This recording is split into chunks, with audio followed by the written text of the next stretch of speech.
जब तक आप ये सोचते रहेंगे कि मैंने अपनी टांग खो दी, अब मैं क्या करूं, मैं घर बैठा हूं, तब तक आपकी मदद नहीं हो सकती।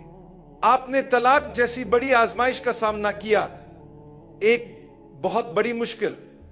बाज औकात बगैर किसी वजह के शौहर आकर कहता है मैंने नाइट क्लब में किसी लड़की से मुलाकात की और अब मैं तुम्हें तलाक देता हूं क्योंकि मैंने फला औरत से मुलाकात की। तो ऐसा मर्द और उसकी फला औरत जहन्नम में जाए। अल्लाह ने आपको इस बड़ी मुसीबत से बचाया है। खुद को मजीद परेशान ना करे और ना ही उससे बदला लेने की कोशिश करे। बात खत्म हो चुकी है। अल्लाह उससे बदला लेगा। जब तक आप बदला लेना और हिसाब बराबर करना चाहेंगे, आप खुद को नुकसान पहुंचाएंगे। आप इस आजमाइश को बर्दाश्त नहीं कर सकेंगे।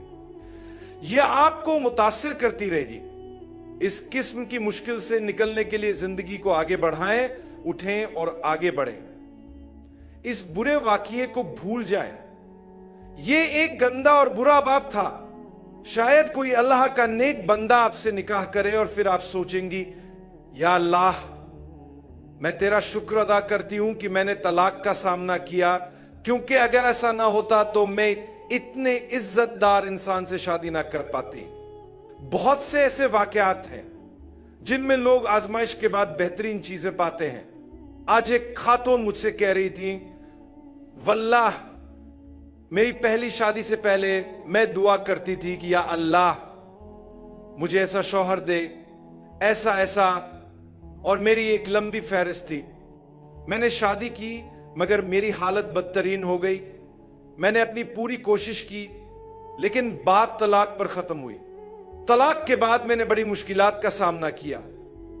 खानदान के दबाव, समाज के ताने और बच्चे की वजह से खींचा ताने, यह सब बहुत मुश्किल था। लेकिन मैंने दुआ करना जारी रखा कि या अल्लाह, मैं जानती हूं कि तेरे पास मेरे लिए कोई मंसूबा है। कुछ लोग तलाक के बाद फैसला करते हैं कि वो दोबारा शादी नहीं करेंगे क्योंकि सब मर्द या सब औरतें खराब हैं। नहीं, ऐसा नहीं है। आप ये नहीं कह सकते कि सब लोग खराब हैं। फिर वो खातून कहती हैं, अल्लाह की कसम मैंने दोबारा शादी की और ये अल्लाह का मौजज़ा था, मेरी हर दुआ कबूल हुई। अल्लाह ने मुझे ये दिखाने के लिए किसी गलत इंसान से गुजारा ताकि मैं अच्छे और बुरे में फर्क समझ सकूं। आप गर्मी को नहीं जानते जब तक आप सर्दी को ना जाने। आप सर्दी को नहीं जानते जब तक आप गर्मी को ना जाने। अल्लाह आपको मुश्किलात से गुजारता है ताकि आप आसानी को पहचान सके। यही वजह है कि रसूल अल्लाह की हदीस है कि चाहे आप किसी भी मुश्किल से गुजर रहे हों, उन लोगों को देखें जो आपसे भी बदतर हालत में हैं। आपने अपना शोहर खो दिया, वो एक कार हादसे में इंतकाल कर गए, या आपने अपनी बीवी खो दी, वो कार हादसे, बीमारी या किसी और वजह से इंतकाल कर गई। बाज औकात कत्ल या डकैती जैसे वाकयात में लोग अपनी जानें खो देते हैं। यह दुनिया के कई ममालिक में होता है जहां हालात गैर महफूज हैं। लोग आकर फायरिंग करते हैं और बेगुनाह अपनी जान से हाथ धो बैठते हैं। ऐसे वाकयात देखने को मिलते हैं जहां एक खातून न सिर्फ अपने शौहर बल्कि 3 बच्चों को भी एक साथ खो चुकी है। जी हां, ऐसा वक्त आता है जब आप टूट जाते हैं और रोने लगते हैं। रोना एक बहुत सेहतमंद तरीका है अपनी मुश्किलात को सहने का। यह गलत नहीं है। रोना फितरी है, इंसानी फितरत है। हत्ता कि रसूल अल्लाह ने भी आंसू बहाए जब आपके बेटे इब्राहिम आपके हाथों में थे और इंतकाल कर गए।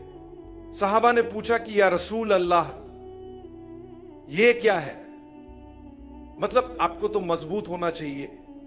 नबी करीम सल्लल्लाहु अलैहि वसल्लम ने इसका खूबसूरत जवाब दिया, जैसा कि सही अल बुखारी में मौजूद है।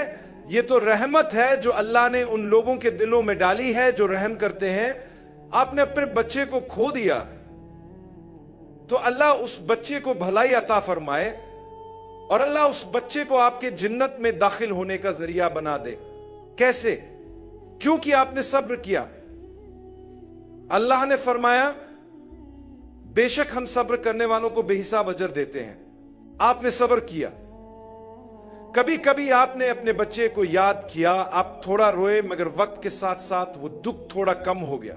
کیونکہ اللہ ایسے مواقع اور حالات پیدا کرتا ہے جو ماضی کی مشکلات کو بھلا دیتے ہیں۔ مثال کے طور پر آپ نے ایک طلاق جیسی مشکل کا سامنا کیا، لیکن اب آپ خوشگوار شادی شدہ زندگی گزار رہے ہیں اور جو کچھ پہلے ہوا تھا وہ آپ بھول گئے۔ یہ اللہ کی حکمت ہے کہ وہ غم اور مشکلات کو وقت کے ساتھ کم کر دیتا ہے۔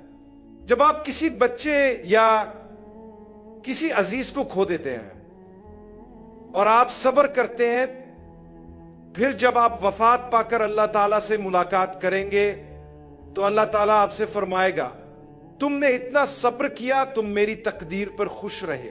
اس کا مطلب ہے کہ تم نے یہ مانا کہ میں ہی رب العالمین ہوں۔ یہ ایمان کی نشانی ہے۔ اسی وجہ سے اسلام میں ایمان کے اقرار میں ایک ایسا رکن رکھا گیا ہے جو آپ کو مشکلات میں سہارا دے گا۔ وہ رکن کیا ہے؟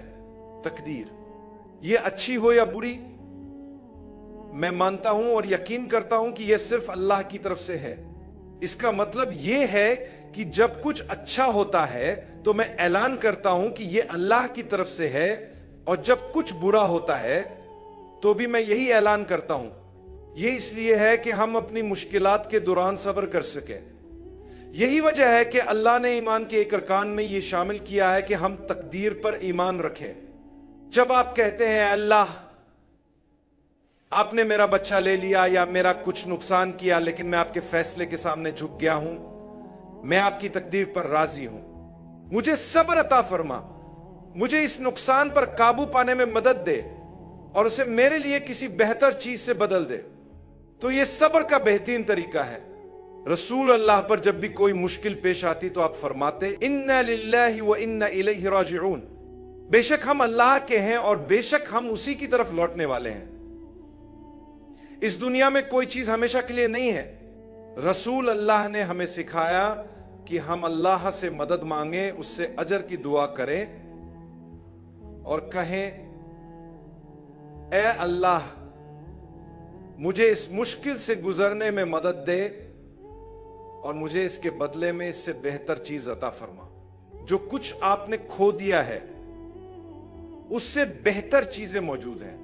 ان لوگوں کی زندگیوں کو دیکھیں، جیسا کہ میں نے ابھی کچھ لمحے پہلے ذکر کیا تھا، ان لوگوں کو دیکھیں جو آپ سے زیادہ مشکلات میں مبتلا ہے۔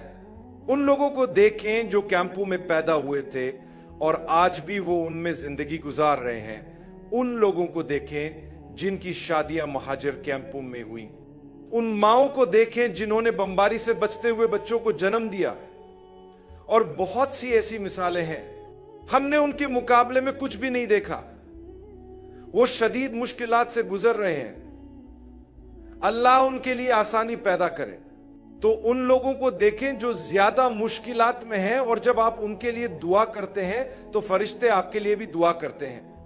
اگر میں کہوں اے اللہ ان کی مدد فرما جو مصیبت میں ہے، تو فرشتے کہیں گے اے اللہ اس شخص کی بھی مدد فرما۔